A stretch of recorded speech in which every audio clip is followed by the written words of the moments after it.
Mesdames et messieurs, bonsoir. Chers cinéphiles, nous sommes heureux de vous retrouver pour un nouvel épisode. C'est le dernier de la saison et nous vous avons réservé une farandole de stars afin de décortiquer notre thème de ce soir. Le SICA, Salon international du contenu audiovisuel, vient de s'achever. Et la NISA, la nuit ivoirienne du 7e art et de l'audiovisuel, approche.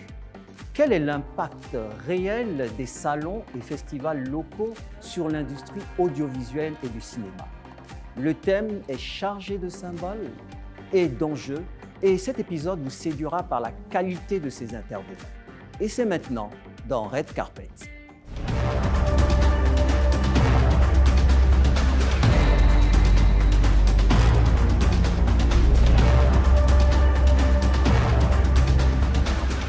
Alors, bonsoir mesdames, toujours aussi élégantes. Bonsoir Emmanuel. Bonsoir, Emmanuel. Merci. Alors, c'est le dernier de la saison, donc on va mettre le paquet. Oui. C'est le lieu de remercier et de féliciter notre designer maison, Candy, qui nous a accompagnés toute cette saison. Il nous a rendu belles, il nous a rendu presque élégants et on est bien contents. Oui. Alors, un petit mot sur nos invités. Moi, j'ai vraiment une panoplie de questions tellement à poser à nos invités que je préfère garder. Mais je suis très contente de les recevoir sur ce plateau, franchement. C'est ça.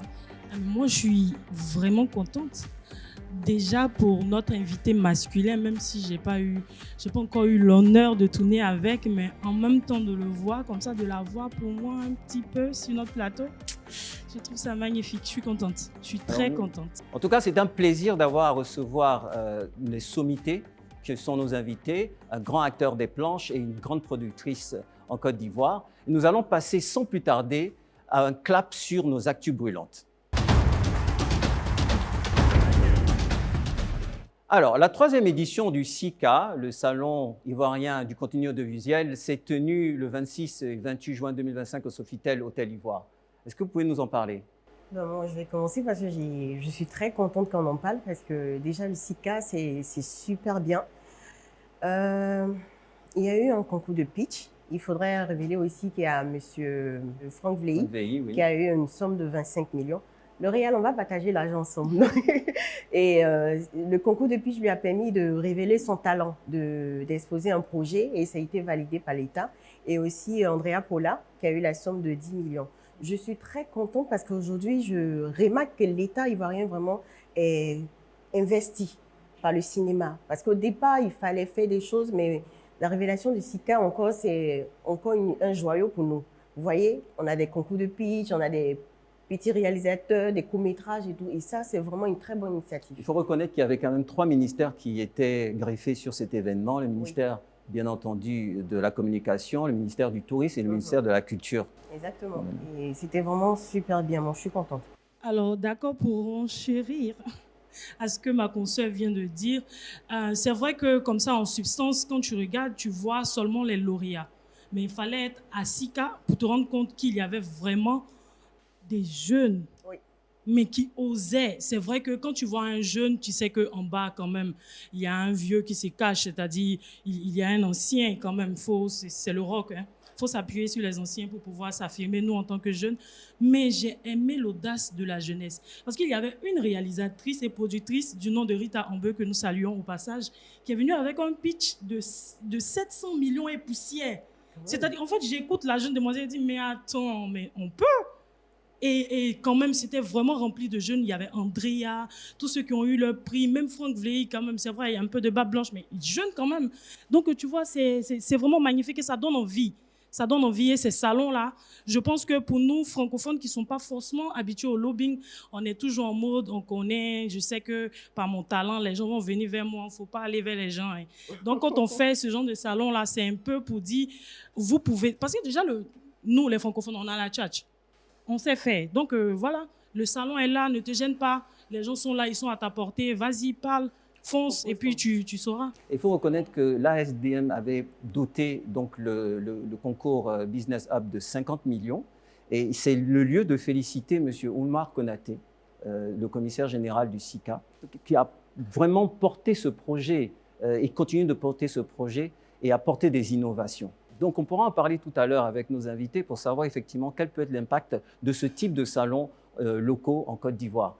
On va passer à la prochaine actu brûlante. C'est donc un des films qui a été donc à l'avant-première, à une des avant-premières du SICA.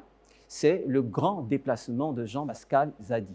J'ai quand même une petite anecdote concernant le film de Jean-Pascal parce que j'ai suivi une interview où il disait qu'il avait regardé Thomas Pesquet, un astronaute américain, qui disait qu'ils allaient tout faire pour aller sur une autre planète. Et il disait, si les autres sont en avance, nous, on va vous rejoindre plus tard. Et c'est là qu'il a eu l'idée en se disant, mais pourquoi ne pas mettre dans une fusée un Algérien, un Ivoirien, un Congolais et un Antillais? C'est quand même très drôle. Et la thématique du film est portée sur le fait que les Africains sont beaucoup en retrait en ce qui concerne la technologie. Bientôt, on ne sait pas, peut-être qu'on ne va plus habiter sur la planète Terre. Les Blancs sont en train de faire des recherches sur une autre planète et les Africains sont en retrait. Peut-être qu'ils iront et ils vont laisser les Africains. D'où est venue cette logique de faire ce film, en fait?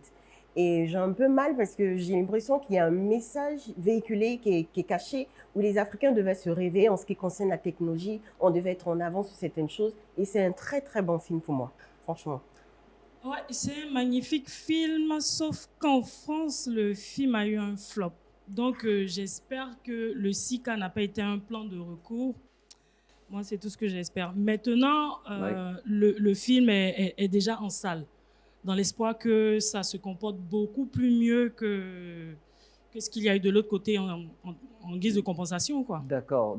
Mais pour nous, on n'est pas très convaincus que ce soit une voie de recours, hein, le SICA, parce qu'il a dit qu'il est venu à Abidjan parce que c'est la terre de ses parents. Bon, mais en même temps, c'est la terre de ses parents, certes, mais ce n'est pas son premier long métrage. C'est-à-dire que tu veux dire que pour tout simplement Noir, qui était un très beau film aussi, il aurait pu venir à Abidjan et le présenter. Tu l'as dit, tout simplement Noir. Ici, on est quoi?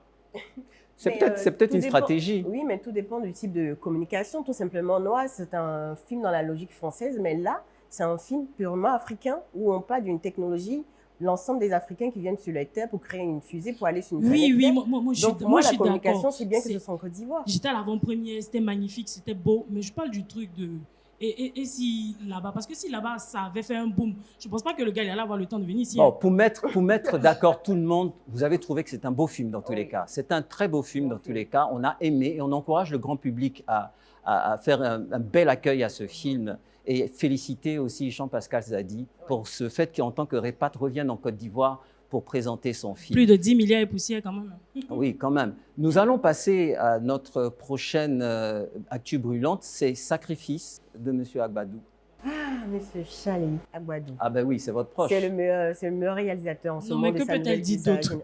Bien sûr, mais c'est le meilleur réalisateur de cette génération. Alors lui, il n'a pas peur de prendre des sujets. Exactement. Il parle de sacrifice. La bande-annonce est terrifiante, hein, moi je vais le dire ainsi. Oui, c'est pas loin de Glas parce que j'ai l'impression qu'il est figé sur une thriller de film d'horreur, en fait.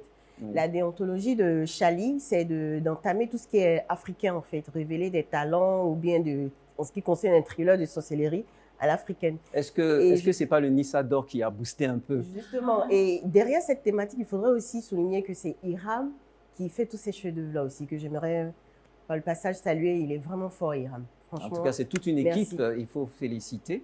Un petit mot sur Sacrifice. Déjà, Sacrifice est en salle. À l'avant-première, c'était il y a peu. Allez-y en salle, soutenez nos films.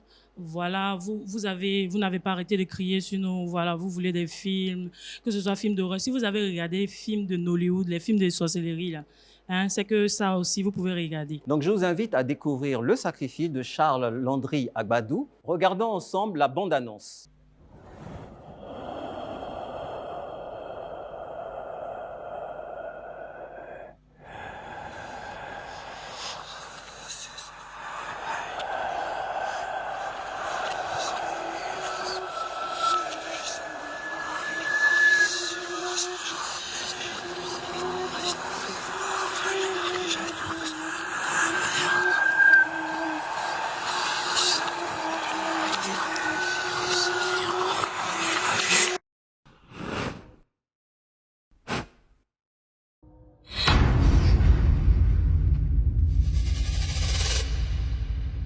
Alors, vous venez de découvrir la bande-annonce de Le Sacrifice. Un dernier mot, mesdames? Allez en salle. Allez en salle. Allons en salle et découvrons ce merveilleux thriller. Alors, on passe à la prochaine rubrique, Focus sur nos invités. Mesdames, vous avez la lourde tâche de présenter la biographie de chacun de nos invités. J'ai bien envie de commencer par des dates, commencer par 1989, retomber à 1992, aller tomber sur 2002 jusqu'à 2010. Mais vous savez, ici, c'est le red carpet. Et dans le red carpet, ce qui importe, c'est vrai qu'il y a l'audiovisuel, mais c'est le cinéma. Donc, on va aller directement à la Nissa. J'espère au moins que le visage commence à se dessiner. Alors, en 2019, nous avons une merveilleuse personne inspirée certainement par un esprit des fées qui a dit, pour ne pas dire chuchoter à l'oreille de cette dernière, que va falloir qu'on crée une cérémonie élogieuse, magnifique, glamour, strass et paillettes. Et cette nuit est née en 2019. Elle est belle. Elle était depuis sur RTI 1. Après, elle a regardé, elle a dit « Ouais, c'est intéressant d'être sous tutelle. Mais quand tu es porteur de toi-même tes propres projets, c'est encore plus beau. » Elle a un visage magnifique. Elle a un sourire angélique. Elle est irremplaçable. Elle n'a pas d'égal. Pas parce qu'on est tous égaux, tu vois. On est tous personnifiés. Dieu nous a créés comme ça. Mais elle, c'est une bénédiction pour notre milieu. Accueillez mon invité, celle qui donne de l'or à la Nissa. Notre second invité me fait penser à l'acteur Denzel Washington. Je vous promets que j'ai tant d'amour pour cet acteur parce qu'il est une figure emblématique du cinéma ivoirien aussi. J'ai jamais autant été si stressée de présenter une personne car je suis passionnée par son art. Il s'impose dans les années 80 et devient une figure emblématique du cinéma, pas seulement ivoirien, mais africain. Fondateur de Nzassa Théâtre, il brille par mille feux, par la passion du cinéma et aussi du théâtre. Récompensé au Festaco, il est révélé dans plusieurs films et séries télé tels que Eki, Cacao, Lutin sur Netflix et aussi L'œil du cyclone. Je vous laisse deviner de qui il s'agit. Eman. Nous lever pour recevoir et accueillir Madame Patricia Claude Kalou et Monsieur Assandé Fargas.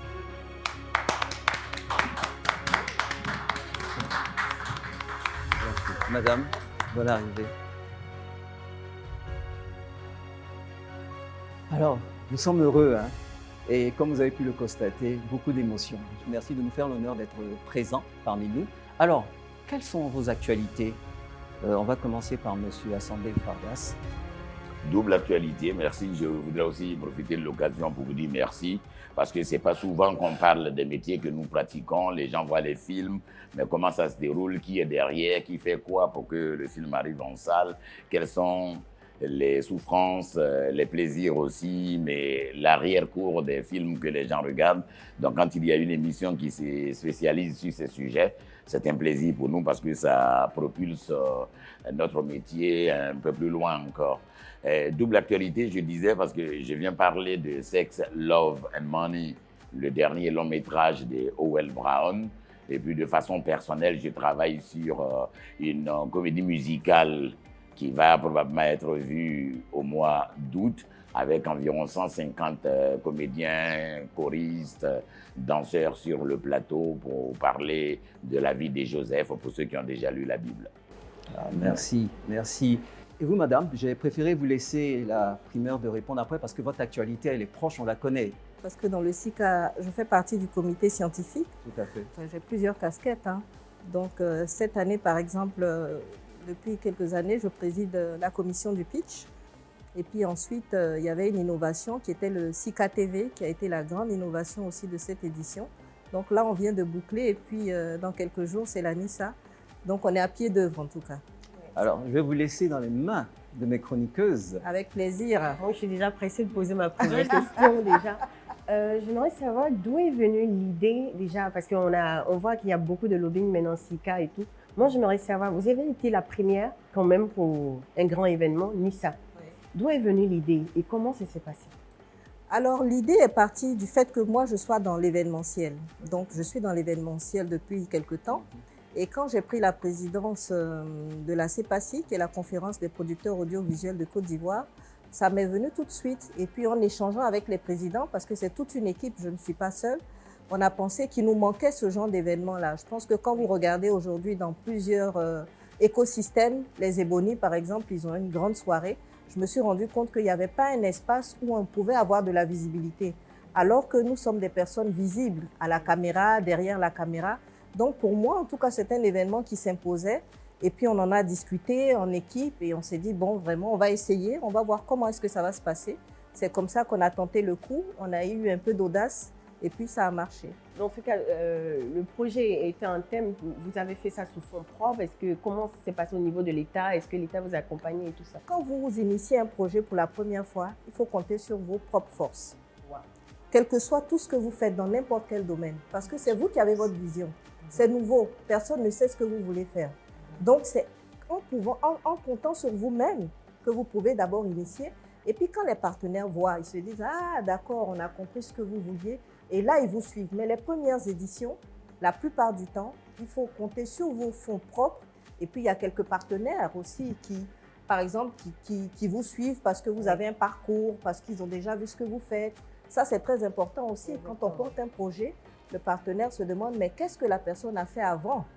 Et c'est ça qui compte pour pouvoir convaincre les partenaires. Et c'est comme ça que, puisque nous, on avait un parcours, on avait l'habitude de travailler avec certains partenaires qui nous ont suivis. Et puis, c'est comme ça que ce projet-là a pu naître. D'accord. Alors, on va parler de Sex, Love and Money, mais bien avant de parler de fond en comble de votre film, il y a une petite question. Vous avez été lauréat de la NISA. C'est mon aîné quel est l'impact pour vous aujourd'hui d'un tel prix? Mais déjà, j'ai été primé 2 fois, 2 éditions différentes de la NISA. Je suis venu en tant qu'invité d'honneur une fois et puis j'ai eu un prix d'interprétation. C'est toujours important de se voir reconnaître. Et si on se réfère à mon intervention lorsque j'ai été invité d'honneur, j'ai fait remarquer que personne ne parlera de nous si nous n'osons pas prendre la parole nous-mêmes. Et j'ai félicité Patricia d'avoir eu cette idée, cette audace, elle et son équipe, pour qu'enfin naisse dans ce pays qui a vu naître beaucoup de comédiens, beaucoup d'artistes, au moins cet événement-là. Elle a tenu bon, son équipe avec elle, et aujourd'hui le résultat est là. C'est important, c'est toujours un moment important. Pour un acteur comme moi, c'est ça qui me choquait un peu, de n'avoir été primé qu'à l'extérieur. Exactement. Toute ma carrière, je n'ai jamais été reconnu par la République de Côte d'Ivoire comme étant comédien, quand je joue mal. La première fois qu'on m'a reconnu ici, c'est Patricia Kalou. Oui. Donc j'ai tenu dans ce discours qui n'a pas plu à beaucoup de personnes, mais la réalité, on ne peut pas la cacher. Donc il y a eu plein de lauréats après moi. C'est toujours important de soutenir un événement de cette envergure. Ils ont plein d'événements comme ça aux États-Unis, en France et dans d'autres pays. Il n'y a pas de raison qu'on n'en ait pas quand même, parce qu'on n'est pas moins que rien en Afrique. Et il est important même que vous cherchiez à ouvrir davantage, pour commencer même à la sous-région, puis même à l'Europe et aux autres, parce que nous aussi on a un regard sur, on les voit. On diffuse le film ici, on pourrait se permettre de les primer. Donc c'est toujours un plaisir de voir et félicitations. Est-ce que vous avez vu la voix de mon grand frère? Oui, justement. Est-ce que ça l'a vous m'enlevez les mots de la bouche, parce que depuis qu'il est rentré, que j'ai entendu sa voix, moi ça m'a réveillé dans toute ma jeunesse, parce que c'est le papa par excellence. Voilà, et ça fait plaisir en tout cas d'être présent et d'entendre cette voix. En tout cas, vous méritez pleinement ces prix et même d'autres prix. On va parler de Sex, Love et Money. Moi, j'ai plutôt envie de parler parce que c'est avant d'être un homme du cinéma, vous êtes d'abord un homme du théâtre. Ouais. Donc, quand vous revenez comme ça, quand vous regardez le théâtre ici en Côte d'Ivoire, qu'est-ce que ça vous fait? Le théâtre dans son ensemble, je vais être honnête, je ne prends pas souvent le micro parce que les constats sont difficiles à gérer. Il est agonisant, le théâtre. Il est agonisant pour ne pas dire mort. Parce que quand dans un pays, pendant une année de 12 mois, on n'a pas une seule représentation du théâtre ou qu'on en a 2 ou 3, on ne peut pas dire que le théâtre vit. Les hommes de théâtre vivent, mais le théâtre, lui, il est vraiment agonisant. Il faut commencer à réfléchir à cela, surtout qu'on a une école de théâtre. Il y a l'Institut national des arts et de l'action culturelle où sortent beaucoup de comédiens. Il faut trouver comment redéfinir le cadre, comment essayer d'impulser la renaissance de ce théâtre-là. Parce que moi, quand j'étais un peu plus jeune, j'ai été jeune aussi, Et, il y avait le Festival national de théâtre scolaire et universitaire dont nous sommes les produits. Il y avait Vacances Culture. Oui. Il y avait plusieurs troupes dans Abidjan. On rivalisait d'ardeur pour vaincre les autres. On avait une saine compétition. Quand j'apprenais que Alexis Donzigré encadrait telle commune, que Débat Martin dans une autre commune et que j'étais à Yopougon pour mon discours à mes acteurs, ce n'était pas possible qu'on soit deuxième. Parce que moi, j'ai toujours cette idée-là, il faut être premier. Exactement. Je me mets la pression moi-même parce que pour moi, c'est pas... non, inadmissible d'être deuxième. Donc, on était dans cet esprit et ça, cette émulation n'existe plus. Alors que c'est maintenant qu'on a cette effervescence de jeunes gens qui ont vraiment envie de travailler. On les voit à travers les films, mais il manque un truc, de la formation. Oui. De la formation. Ce n'est pas génération spontanée. On est beau, on est belle, on fait 1 ou 2 films, sans profondeur. Au 3e, le réal ne vous appelle plus parce que votre beauté, on l'a déjà exposée. Il faut, à un moment donné, on peut arriver par hasard dans ce métier, comme c'est le cas de beaucoup d'autres. Comme moi aussi, je n'ai pas fait école. Mais quand tu arrives et que tu décides d'en faire ton métier, évidemment, si tu ne sais pas cuisiner, que tu ouvres un restaurant, il faut commencer à t'intéresser au menu et à comment faire. Ici, j'ai l'impression qu'on devient trop vite star. Et assez vite, on a fait 2 téléfilms, c'est terminé. Non, c'est le début. Parce que être à la une, c'est la chose la plus facile, mais comment s'y maintenir? Donc, il faut beaucoup de travail, qu'on trouve des moyens, on va en discuter parce qu'on a la chance d'avoir une ministre de la Culture qui discute avec tous les artistes, tous les corps de métier. Je suis là, je trouverai un moment pour demander audience et discuter parce que moi, je suis avant tout théâtre. Et c'est important, et vous remarquez aussi qu'au cinéma, tous ceux qui vont briller et qui vont mettre du temps, c'est des gens qui sont passés par le théâtre. J'ai entendu parler de Denzel Washington. Si on ne voit plus Bruce Willis, on ne voit plus Wesley Snipes et les autres, c'est parce que c'est des gens qui sont arrivés par rapport à des physiques, à la morphologie, l'air du temps. On avait besoin de baroudeurs. Ils ne sont plus là. Mais Denzel est toujours là parce qu'il a fait Actor Studio. Whoopi Goldberg, Actor Studio. Des gens qui se ressourcent toujours. C'est la base du métier. Parfait. Vous avez parlé de formation. En revenant sur Sex, Love et Money, il y a une petite question. Vous avez côtoyé dans la distribution du film, comme vous le dites, des jeunes talents, d'autres qui sont issus des web-séries ou de l'Internet et autres. Comment est-ce que vous avez réussi avec O.L. Brown à faire cette symbiose et à donner le rendu de ce film? Moi, je pense déjà que O.L., contrairement à beaucoup de réalisateurs qui ne maîtrisent que leur cadre, les plans qu'ils veulent faire, c'est un bon directeur d'acteurs. Dans les années reculées, il y avait le réalisateur, il y avait toujours un metteur en scène qui se chargeait de diriger la comédie. Ce n'est pas toujours évident que le réalisateur cumule les deux casquettes et les 2 capacités. Lui, il a ça, il sait très bien où il va, donc il fait un casting en tenant compte de ses besoins. Et par rapport à moi, en tant qu'aîné, quand j'arrive, que ce soit Cacao ou sur tous les autres films, ma déformation de professeur de théâtre et d'aîné, donc d'Africain, ça fait que je vais toujours vers les jeunes gens qui très souvent ont du mal à m'approcher. Si je ne brise pas la glace, ça va être catastrophique. Après, je vais vers eux et quand ils sont mes partenaires directs, on discute, on se donne des petits topos, comment me donner la réplique, comment je vais réagir après pour que les jeunes hommes soient à l'aise. Parce que c'est évident que s'il n'est pas détendu, quel que soit son talent, ça ne pourra pas marcher. Donc moi, lui fait un travail de directeur d'acteur et moi, je fais un travail de coaching. Voilà. Merci pour ces propos. Tu avais une question? Oui, mais il a plus ou moins répondu à la question parce que il parlait de formation. J'avais envie de dire que vous n'êtes pas constamment ici. Donc, vous venez, vous partez, et même si vous assurez quelque chose, est-ce qu'il y a quelqu'un qui pourra affiner cette continuité-là? Gros souci avec ceux qui ne sont pas là. Ça a commencé avec Jean-Pascal Zadli, c'est encore moi. Mais on est obligé, le plus souvent, dans ce pays, on le vérifie un peu plus, nul n'est prophète chez soi. Il n'y a pas meilleur lieu pour le démontrer que la République de Côte d'Ivoire. Jean-Pascal Zadli, vous avez parlé du budget de son film, il n'aurait pas ce budget ici. Vous avez parlé de ses premiers longs métrages, il ne pourrait pas les faire ici parce que les budgets sont toujours grands. Il a fallu qu'il rentre à Netflix. J'ai fait, par exemple, En Place avec lui. J'ai eu un bout de rôle dans En Place avec lui. Il faut plutôt féliciter ceux qui reviennent. Féliciter ceux qui reviennent parce que s'ils étaient restés là, il y en a qui sont restés. Hein. Situez-moi leur niveau, leur capacité de produire un film Il faut aller chercher ailleurs le plus souvent des compétences, des moyens pour revenir travailler ici. Me concernant, je suis venu, j'ai initié la Fargas Academy il y a 2 ans. Je ne dirai pas de nom, je suis très bagarreux, mais aujourd'hui, sur ce plateau, je ne dirai pas de nom.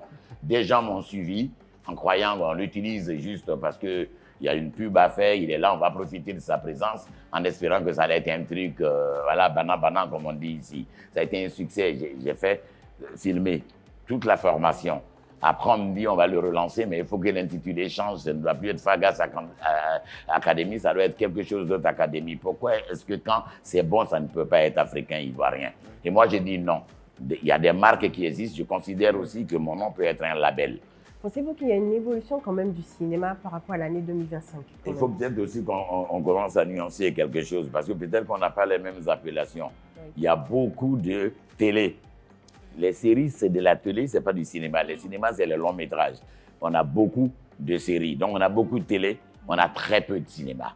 En dehors de Well Brown, je ne suis pas sûr que dans les 4-5 dernières années, on ait eu un long métrage. Donc, c'est un peu ça le problème. Il y a une évolution, mais qui est marquée par une nouvelle jeunesse et des jeunes gens qui en veulent, qui veulent travailler. Il faut remercier, parce que s'ils n'avaient pas été là, il y aurait un vide abyssal. Donc, il faut les remercier, il faut les féliciter. Mais ne félicitez pas seulement pour féliciter. Félicite toujours en disant que même moi, à mon âge, à l'âge de Bienvenue Neba, qui est mon modèle à moi aussi, les jeunes gens me regardent, ils viennent, mais moi aussi, je suis venu au théâtre grâce à Bienvenue Neba que j'ai vu jouer. Mais même au niveau des Neba, il apprend toujours.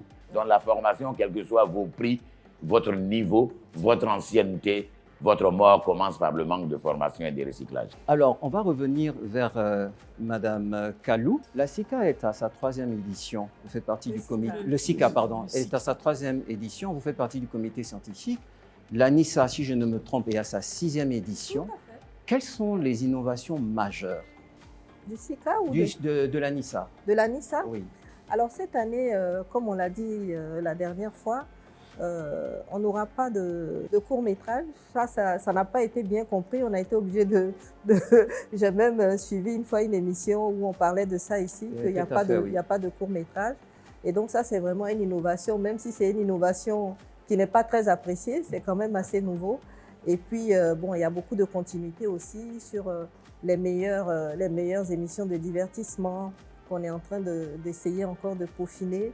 Il y avait par exemple le son qui n'existait pas. Donc cette année, on a le son. Il y a l'étalonnage qui est très important parce qu'aujourd'hui, les films doivent être très bien étalonnés. Donc ce sont vraiment ces innovations-là qu'on va récompenser cette année. Moi, j'ai envie de demander dans ce cas pourquoi vous avez retiré les nominations des courts-métrages. Justement, il y a une raison. Forcément une raison parce que... Ce qu'on a expliqué, c'est assez simple. Hein. Vous savez, c'est une émission télé aussi. C'est un show, hein, la soirée. Et la soirée doit être contenue, encadrée au bout de 2h30. Donc, on a un souci avec le nombre de prix. Parce que tous les secteurs veulent être récompensés. En une soirée, c'est difficile. Donc, il y a des choix à faire. On s'est dit qu'on va faire des catégories tournantes. Donc, il y a des catégories qui vont sortir une année, qui vont revenir. Parce que si on ne le fait pas, il y a certains métiers qui ne pourront pas être récompensés. Ça, c'est la première raison. Et la deuxième raison, on s'est dit, bon, il y a Clap Ivoire qui existe. S'ils ne sont pas dans le NISA, pour cette édition, ils peuvent se retrouver dans Clap Ivoire. Donc, c'est aussi simple que ça. Alors, non, mais on va dire les plus petits, parce que généralement, les courts-métrages, c'est un exercice au long-métrage. Tout à fait. Donc, ces personnes, je ne sais pas pourquoi ici, généralement, dans notre écosystème, on les considère comme des petits. Pourtant, c'est juste, c'est juste un apprentissage. Tout à fait. Mais on ne pensait pas qu'ils vont se sentir lésés parce que l'impact de Clap Ivoire, c'est pas pareil que la NISA. Mais en fait, Prisca, on va devoir comprendre ça comme ça parce que, en fait, c'est une bonne répartie des actions et des récompenses. On va le dire ainsi. Exactement. On va le dire ainsi. Je pense qu'il faut soutenir Clap Ivoire. C'est une initiative aussi de notre institution. Donc, il faut soutenir. Et puis, on peut être à Clap Ivoire et puis rayonner, briller autant que à la NISA. Donc, je pense que c'est de bonne guerre. En tout cas, ça fait vraiment plaisir de savoir que vous vous souciez pas seulement que de votre bébé, on va le dire ainsi, mais effectivement de l'ensemble des instruments et institutions qui permettent de motiver. Il faut une synergie d'action. Seul, on ne peut pas recevoir. C'est pas possible. Moi, je pense que c'est même le choix de retirer les courts-métrages maintenant s'avère un choix judicieux. Parce que c'était des courts-métrages qui n'étaient pas en compétition. Les autres films ont été diffusés à la télé, soit en compétition. Clap Ivoire sert donc de lieu de compétitivité. Donc, le lien est implicite, quoi. Donc, au moins, quand tu arrives à la NISA, où on célèbre ceux qui ont gagné. Oui. Et avant, ils gagnaient sans avoir compétit. Voilà. Alors, Madame Patricia Claude Kalou, je sais que vous faites beaucoup d'efforts pour notre cinéma et pour notre audiovisuel. Et face à vos efforts, quels sont les reproches qui vous reviennent mais qui vous fragilisent, quoi? Alors j'aimerais renchérir sa question parce que nos deux questions se rejoignent. Quels sont les défis majeurs auxquels vous avez été confrontés dans l'organisation et la mise en place de cette 6e édition? Bon, les défis majeurs, je dirais, c'est surtout la recherche de financement. Parce que ce genre d'événements, pour les pérenniser, ça coûte de l'argent.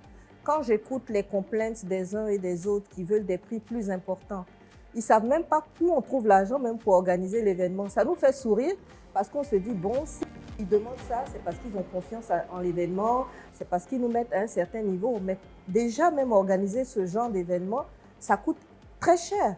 Oui. Et nous, vraiment, on aimerait même que les prix soient plus élevés. On se bat pour ça et on espère qu'on va arriver un jour à avoir des prix beaucoup plus élevés, à l'instar des Ebony qui offrent une maison, qui offrent beaucoup de choses. On en rêve et on espère qu'on va arriver à ça.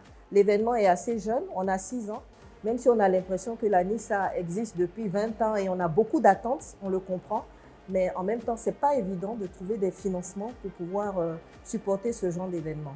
Quand on veut organiser ce genre de choses, si on veut être affaibli par des reproches, il faut fermer boutique.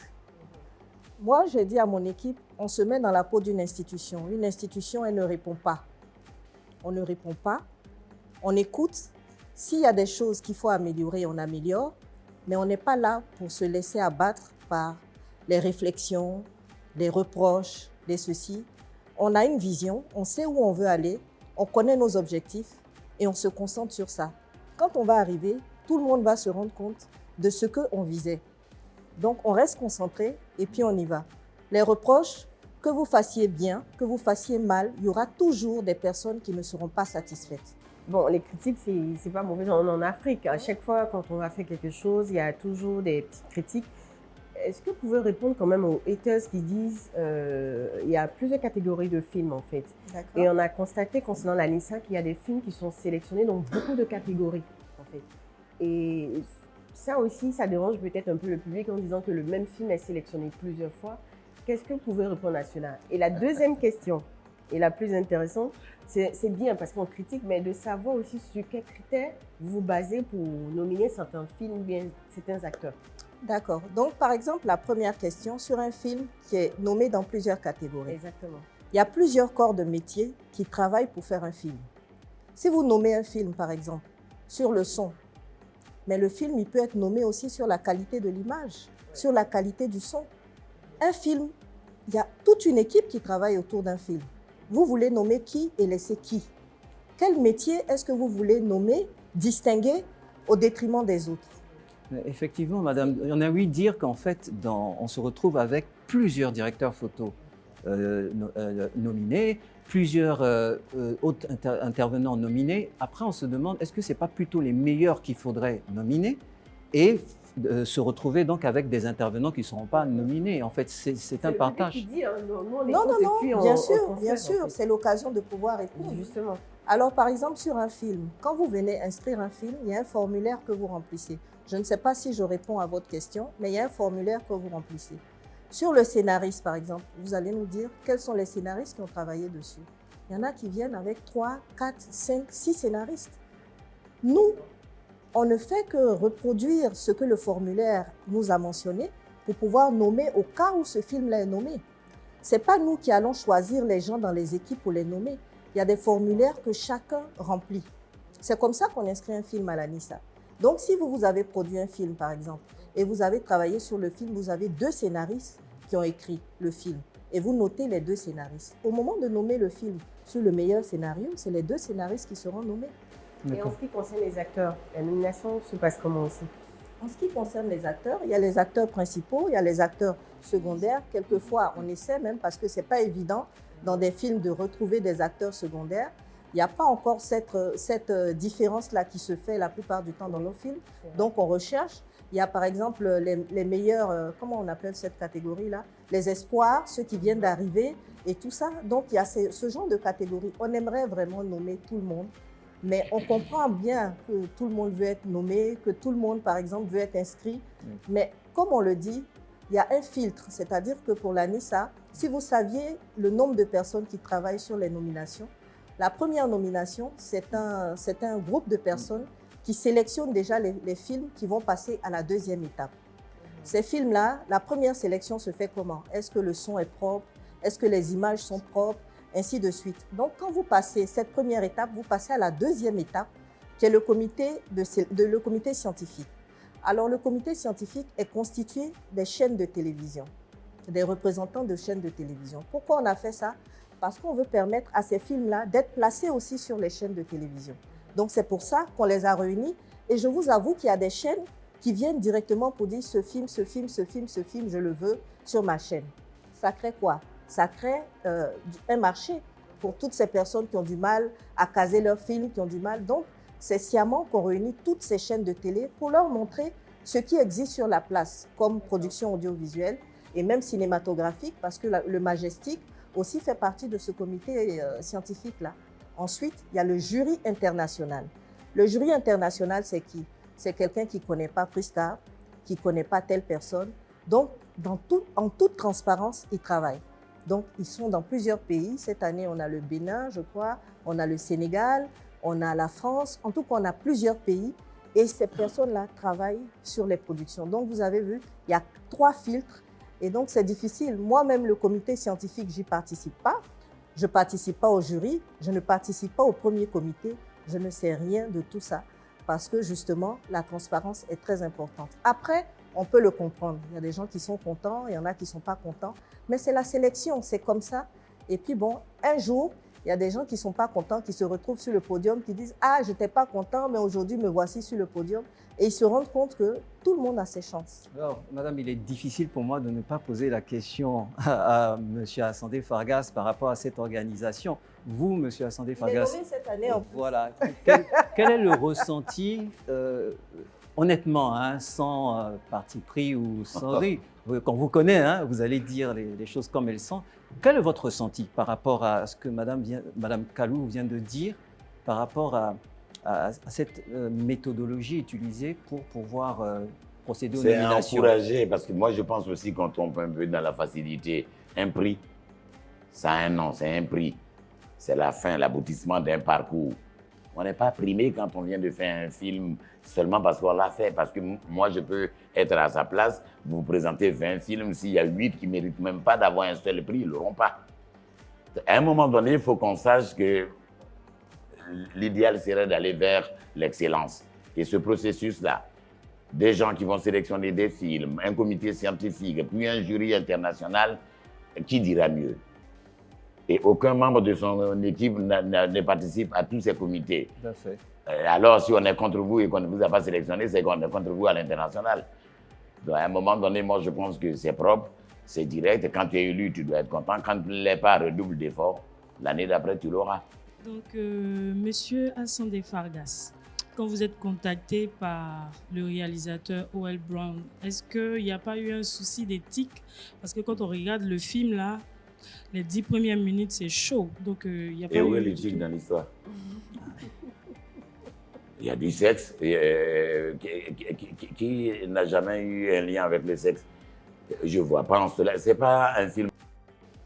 À partir du moment où ça ne l'est pas, tous ceux qui n'iront pas parce qu'il n'y a pas d'éthique et qu'ils redéfinissent ce que c'est l'éthique, parce que même le soir où il dira « je ne vais pas », je pense qu'il va mettre son éthique entre guillemets dans la poubelle proche pour faire la même chose qu'il a refusé d'aller voir. Je dis plutôt que le film d'Orwell est un film d'audace. Oser dire ce que tout le monde fait et tout le monde feint de ne pas faire. Quand arrivera-t-il le moment où on va s'assumer? Pourquoi voulons-nous nous regarder toujours dans le rétroviseur des autres? Quand on regarde un film français, américain avec des scènes hard, On est heureux, on fait la fête, on célèbre. Quelle est la différence entre un Américain et un Ivoirien aujourd'hui? Le monde est un et indivisible, c'est un village. Les réalités de Brooklyn sont les mêmes réalités qu'à Abidjan, à Ouagadougou et à Libreville. Pourquoi est-ce que l'Ivoirien s'auto-flagelle à longueur de journée, montrant une fausse pudeur qu'il n'arrive jamais à appliquer? Orwell a voulu saisir le taureau par les cornes, dire ce qu'on fait dans les endroits sombres, parler du blanchiment d'argent, de la prostitution, de la soumission qu'on applique sur les jeunes filles. Le monde, il est comme ça aujourd'hui. La vente de drogue, le trafic à gauche, à droite, le monde est... Et le cinéma, c'est fait pour dire ça, tout ça, pour le dénoncer. Et quand j'ai lu ce scénario, j'ai dit, pour une fois, voilà un qui n'a pas envie de filmer des cases. Parce que j'ai l'impression que les Africains eux-mêmes sont heureux quand on fait les cartes postales à l'occidental, où le blanc a envie de venir retrouver le petit citronnier à côté de la case de maman, où j'ai fait la photo, je reviens 10 ans plus tard, je vais retrouver le même citronnier. Je suis venu avec enthousiasme. Il a fait avec très peu de moyens. Mais moi, j'avais besoin d'apporter mon soutien, parce que j'ai besoin qu'on dise le cinéma qui dit le pays où on est, l'époque où on est, tel que nous sommes aujourd'hui, et où elle a touché du doigt le problème, ce que les autres n'oseraient pas. Des jeunes gens ont vu le film, c'est parti qui vous choque, ils ont applaudi. Parce qu'aujourd'hui, grâce à Internet, ils voient du crade, du sale ailleurs. C'est stylisé, c'est de la poésie, cette première partie. En tout cas, merci, ça a salué ce que vous avez dit. C'est une belle narrative. Alors là, ça donne envie. Hein. Venez voir, moi je pense que c'est un film plus que d'actualité. Exactement. Moi, je dis toujours, quand j'ai l'occasion de parler de ce film, j'ai dit, donc on peut oser. Qui dépeint nos réalités. Voilà, nos réalités. Aujourd'hui, vous allez en zone 4, vous voyez toutes les bagnoles aux vitres teintées, et les gens qui engloutissent des dizaines de jeunes nanas qui traînent là. Ça se passe ici aussi. Oui, mais de façon sobre. Mais là, comme ça, au grand écran, c'était l'occasion de montrer ces vérités. Vous avez regardé Liaison fatale avec Glenn Close et les autres. Parce que je connais la réponse à l'ivoirienne. Oui. Ce sont les Blancs. Mais retournez au village. Vous retournez au village, vous n'avez pas de télévision, vous n'avez pas Internet. Et puis comme ça, vous restez, qu'on appelle au XVIIIe siècle, et on dirait que ce film, il est hard. Nous sommes dans le concret aujourd'hui. Les arts sont faits pour dire le présent. Vous allez vous cacher pendant combien de temps? Sur chaque téléphone portable ici. Oui. Vous ne regardez pas pire que ça.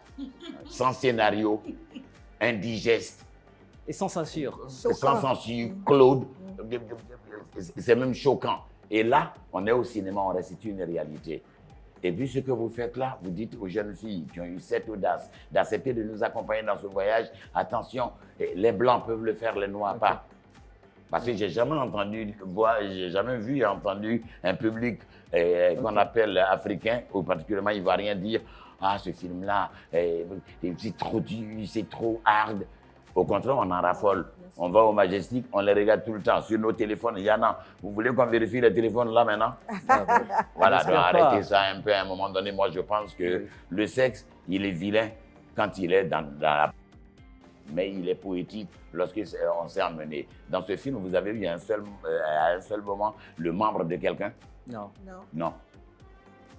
C'est de la sujection pour dire ce qui se passe. Est-ce que ça, c'est choquant de suggérer? Non, pas du tout. J'ai 8 enfants. Avez-vous besoin de me poser la question pour savoir ce que j'ai fait pour les avoir? Ah non. Il y a une réalité qui est là, c'est objectif. Donc moi, je pense qu'il a réussi à le filmer sans montrer ce qui peut être insultant. Parce que moi, je suis grand défenseur des femmes. Si un plan dénude d'une femme, juste pour montrer, je me plains. Et je peux faire même une grève pour ça. Mais là, il a réussi avec poésie. Regardez le film encore, avec beaucoup de respect à filmer. Moi, je pense qu'on doit l'encourager parce qu'au moins, il est en train de dire ce qui se passe. Tout à fait. Au village, aujourd'hui, il y a des gens qui ont les téléphones, ils vivent les mêmes choses. Osons. Alors, je vais permettre, parce qu'on s'achemine vers la fin de l'émission, je vais vous permettre de pouvoir poser chacune une dernière question à nos invités. Voilà. Et après, on pourra leur donner la parole. D'accord. Je vais commencer par Madame Patricia Kalou. D'accord. En tout cas, on est très content de vous recevoir sur ce plateau. Comment vous voyez la NISA dans 5 ans, 10 ans? Est-ce que ce sera un événement seulement typiquement ivoirien ou deviendra-t-elle un événement panafricain? Alors, nous sommes en train de discuter avec plusieurs institutions qui nous encouragent justement à ouvrir la NISA à plusieurs pays de la sous-région. Et puis, à court terme aussi, c'est de faire en sorte qu'il y ait beaucoup plus de prix à donner pour que toute la chaîne des valeurs puisse bénéficier de ce gros événement. Alors, moi, ma question à M. Fargas, ça C'est un face-à-face, finalement. Ah oui, mais forcément, elle est à la fois Non, séduite. Oui, et- bien qu'elle a le micro, c'est que c'est moi. Allez-y, Donc voilà. allez-y avec votre question. Alors, j'ose demander, est-ce qu'il y a un rôle qui vous a épuisé mentalement? Ouais, je crois. Dans l'œil du cyclone. Ah. Parce que ça a été un long parcours. Déjà, c'était sous la forme d'une pièce de théâtre qu'on a même joué aux États-Unis et partout, dans plusieurs festivals. On a tourné pendant, je crois, 4-5 ans. C'est l'une des rares pièces de théâtre qui a tourné autant. Et puis, c'est à l'aboutissement de ce projet, on revenait des États-Unis quand Luis Marquez, à l'époque, a dit on va en faire un film. On en a un peu ri, quoi. Et puis, quelques années plus tard, c'est venu. Porter ce personnage était assez compliqué parce que demeurer pendant autant d'années dans la peau d'un monsieur aussi violent, d'un tueur, ça laisse des traces. Au plan psychologique, ça laisse des traces. Donc ça a été l'un des, pour ne pas dire pour le moment, oui, c'est un des personnages les plus difficiles que j'ai eu à jouer. En tout cas, merci infiniment. J'en ai 2 dernières questions. Je vais poser d'abord cette question à M. Fargas et ensuite la question à Madame. Alors, M. Fargas, en tant qu'acteur, comment est-ce que vous appréhendez le fait que certains producteurs ne payent pas correctement ou à temps les intervenants dans chacune de leurs productions? Ça, c'est important que... Non, mais c'est récurrent, on en entend parler tout le temps et ça fait partie du langage que je tiens aux jeunes gens avec qui je suis en répétition pour le moment. Si je n'ai pas les moyens de produire, je ne le fais pas. Je ne le fais pas parce que là, on parle d'éthique. Là, on parle aussi de responsabilité. Parce que quand des jeunes gens vous ont vu, vous ont fait confiance, vous ont suivi, et le premier élément qu'il faut avoir, c'est la vérité. Et dans ce milieu, l'une des difficultés, c'est comment se regarder droit dans les yeux pour se dire la vérité. On sort de culture où on dit souvent tout n'est pas bon à dire, tout n'est pas bon à dire. Finalement, tout est bon pour le mensonge. Et on se retrouve là-dedans. Je considère que c'est une sorte d'exploitation que de ne pas être honnête avec les jeunes gens. Et généralement, quand on fait un film, c'est qu'on a reçu un financement. Si le financement il n'a pas la valeur de ce que vous avez souhaité faire, rediscutez avec les comédiens. Moi, j'ai déjà joué gratuitement. À partir du moment où on me convainc qu'il n'y a pas de moyens, que je constate qu'il n'y en a pas et que le projet m'intéresse, je le fais. Mais ne promettez pas aux jeunes gens ce que vous ne pouvez pas payer. Si vous dites que vous pouvez payer 10 francs, à la fin de sa prestation, payez-lui ces 10 francs. Ne serait-ce que pour une question de crédibilité. C'est récurrent. Et j'y rajouterai aussi, même au problème de ne pas payer, il faut savoir raison garder. Quoi. Sur un plateau, on entend aussi les récurrents. Telle fille a été obligée de subir tel ou tel abus. C'est vilain, c'est laid. Il y a plusieurs façons. La même demoiselle, vous pourrez la retrouver dans son quartier après. Vous lui faites des avances et si vos propos sont convaincants, elle vous dira oui. Mais que le poste de producteur ou le poste de réalisateur ne vous amène pas à ces vilainies, c'est honteux, c'est humiliant pour l'ensemble de la profession et souvent ils sont pères de famille. Quelle est l'image que vous voulez que vos enfants aient de vous lorsque vous êtes en manipulation sur les enfants des autres? Et si vous avez des filles, vous serez heureux qu'on leur fasse la même chose, donc un peu de respect. Là, je reviens, je reprends ton mot, c'est ça l'éthique. Payez ce que vous avez dit, négociez si vous n'avez pas suffisamment de moyens, parce que ce n'est pas fait pour vous enrichir tout seul. C'est fait aussi pour que tous les autres corps de métier puissent en profiter. Tout à fait. Et voilà, et c'est un minimum de respect. Ceux qui le font ne se respectent pas eux-mêmes, mais généralement, ils n'ont plus les mêmes acteurs après. C'est ça. Moi, je souhaiterais juste rebondir un peu, parce qu'à l'ANISA, il y a une catégorie justement meilleur producteur, et qui est issue d'une enquête qu'on fait sur tous les producteurs qui tiennent leurs engagements, qui sont corrects, ainsi de suite. Et donc, c'est très important pour nous qu'il y ait vraiment cette éthique-là auprès des producteurs qui emploient, qui embauchent des personnes. Donc, c'est un prix à long terme même qu'on va pouvoir soumettre à tous les acteurs et c'est eux qui vont décider qui sera le meilleur producteur chaque année.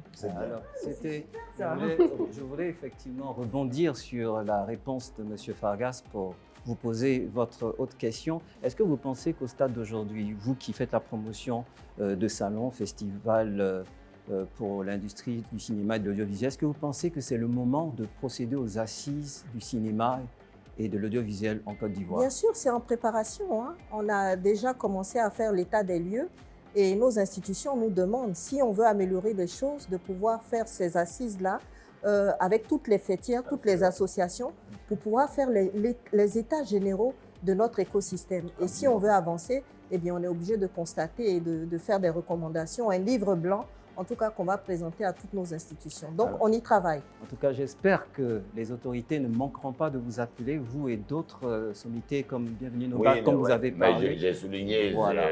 En tout cas pour le moment, les autorités de la culture ne manquent pas de nous contacter, de nous demander notre avis, des orientations. On est en parfaite discussion. Évidemment, les choses ne se font pas du jour au lendemain. Nous, on est un peu impatients parce qu'on est là depuis longtemps. On veut voir avancer plus vite que nous le souhaitons. Mais en même temps, il y a d'autres contraintes que nous ne maîtrisons pas. Sinon, la discussion est ouverte. Je peux même aujourd'hui faire une confidence, même quand je suis en dehors du Côte d'Ivoire, Madame la ministre ne manque pas de me poser des questions quand elle a besoin d'un certain nombre de réponses. Donc, ce n'est pas toujours que c'est comme ça. Quand ça l'est, je le dis aussi. En tout cas, c'est le lieu de souligner vraiment la présence de toutes ces institutions-là. Pour la NISA, comme il vient de le dire, c'est vraiment le ministère de la Culture qui est le partenaire officiel avec le ministère de la Communication. Et je vous ai entendu parler tout à l'heure de l'ASDM, qui est vraiment l'agence de soutien des médias. Et c'est très important d'avoir toutes ces institutions. C'est des choses qui n'existaient pas. Aujourd'hui, avec le pitch, on donne 25 millions à un producteur pour pouvoir développer un projet. Mais c'est une manne financière pour un producteur. Même les prix amateurs ont 5 millions aujourd'hui pour pouvoir travailler sur votre projet. C'est des choses qui n'existaient pas. Donc, je pense que c'est à saluer, même si on veut beaucoup plus, c'est à saluer déjà les efforts qui sont faits. Et puis, je pense qu'au fur et à mesure, il y a des guichets qui sont en train de s'ouvrir. Il y a le FONSIC. Je disais au grand frère tout à l'heure, il faut que je vois avec l'ASDM, qu'on en discute pour voir comment est-ce qu'ils peuvent soutenir sans vraiment chercher à savoir qui est qui, les projets sont soutenus. On vous encourage à aller de plus en plus loin dans le développement des projets. Je pense que c'est important quand même de s'arrêter à un moment donné et de remercier pour les efforts qui sont faits. Et toutes ces institutions-là aujourd'hui, en tout cas, essaient de nous soutenir. En tout cas, merci. On s'achemine vers la fin de l'émission. Donc, à tout seigneur, tout honneur. Donc, on va vous permettre chacun de pouvoir dire votre mot de fin. On commence par madame, s'il vous plaît. Mon grand frère est là, je pense que c'est à lui de commencer. Si, vous allez faire un petit mot sur la NISA et un petit mot sur Sex, Love and Money. Pour vous remercier déjà pour nous avoir reçus. On sait que ce n'est pas très facile de produire une émission. Moi, je suis productrice, je sais que ce n'est pas du tout évident, les financements et tout ça. En tout cas, c'est une initiative à encourager. Et puis, pour la NISA, vraiment demander au public ivoirien de continuer de soutenir ces films-là, parce que les films sont faits d'abord pour le public. Donc, de soutenir ces films-là, d'aller au cinéma, de regarder les films. Et nous sommes de plus en plus heureux parce qu'aujourd'hui, sur les chaînes de télévision locales, ce sont les films locaux qui sont les plus plébiscités, qui sont les plus demandés. Donc, c'est vraiment très encourageant pour nous. Et nous demandons vraiment à notre écosystème aussi de persévérer.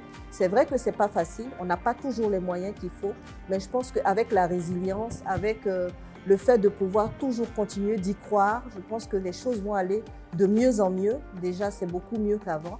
Et puis, de suivre la NISA, le 19, la grande soirée, et puis surtout au public de venir. Il y a 19 films en compétition et il y aura vraiment énormément de surprises. C'est très important de venir soutenir et merci encore pour cette occasion que vous nous donnez de venir parler de tout ce que nous faisons et de soutenir notre écosystème. En tout cas, merci infiniment. Merci. Monsieur Fargas. Moi, je voudrais dire merci également parce que c'est pas toujours évident sur les différentes chaînes de télévision d'avoir une émission consacrée à un secteur d'activité comme c'est le cas du cinéma. Je voudrais même vous encourager à trouver une autre plateforme pour le théâtre. Tantôt, on parlait de son agonie. Comment trouver le moyen de faire une émission sur le théâtre parce que c'est la même chaîne. Donc, merci à vous pour ce que vous faites et puis ça donne de la visibilité au travail. Merci aussi de nous laisser parler de Sex, Love and Money qui vient juste d'arriver en salle, que les gens viennent regarder. Ça va être une grosse diffusion puisque plusieurs pays africains sont en diffusion instantanée du même film. Et je profite aussi de l'occasion pour dire que d'ici le mois, je reviendrai certainement vous parler de Joseph, l'esclave du Dieu vivant. Et donc, on va retourner un peu à la Bible pour corriger certains de nos comportements, revoir un peu, revisiter le parcours, la patience de Joseph, étranger, esclave, qui devient gouverneur d'Égypte. Merci beaucoup, merci infiniment. Mesdames, ça a été une très belle émission. Les intervenants sont magiques, ils sont excellents, pertinents. On ne saurait avoir de mots pour définir effectivement comment on est à leur côté. Et on a bénéficié de beaucoup de conseils, d'une belle expérience. Et on ne peut être que heureux. On va se dire au revoir et se dire à très bientôt sur le red carpet.